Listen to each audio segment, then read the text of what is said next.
Ci credevo al bonus se fosse stato fatto come seguendo le direttive delle regioni. Così come è stato fatto, diciamo che è stato un po' rovinato. Uno scetticismo che non passa inosservato sul bonus per le vacanze in Italia, quello dell'assessore al turismo del Veneto.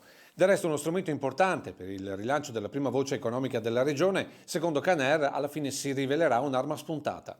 Che non solo è l'importo è stato ribassato rispetto a quello che avevamo previsto all'inizio, ma soprattutto con questo sistema misto che una parte è un voucher che l'albergatore deve di fatto anticipare e quindi poi aspettare i soldi dal governo, quindi l'albergatore che fa da cassa per il turista e non va bene.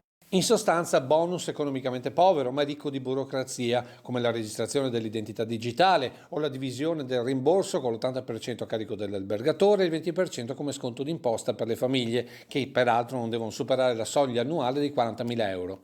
Il Veneto aveva un'idea completamente diversa.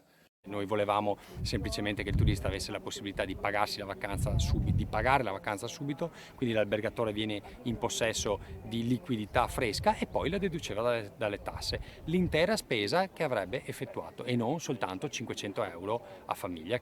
Ma sulle decisioni romane ora Venezia può fare ben poco, ecco perché la regione ora punta sulla promozione soprattutto all'estero. Ricordo che su 70 milioni di presenze turistiche 50 sono stranieri. Assessore che comunque è ottimista sul ritorno dei turisti, considerando che la stagione sul litorale dà segnali più che positivi e a Venezia per luglio 8 alberghi su 10 hanno annunciato la riapertura. E se dovessero essere confermati questi numeri, un primo risultato arriverebbe già in accordo con Save anche per l'aeroporto di Treviso. Noi faremo anche una campagna promozionale anche attraverso alcune compagnie aeree e quindi siamo convinti che l'aeroporto aprirà anche prima di ottobre.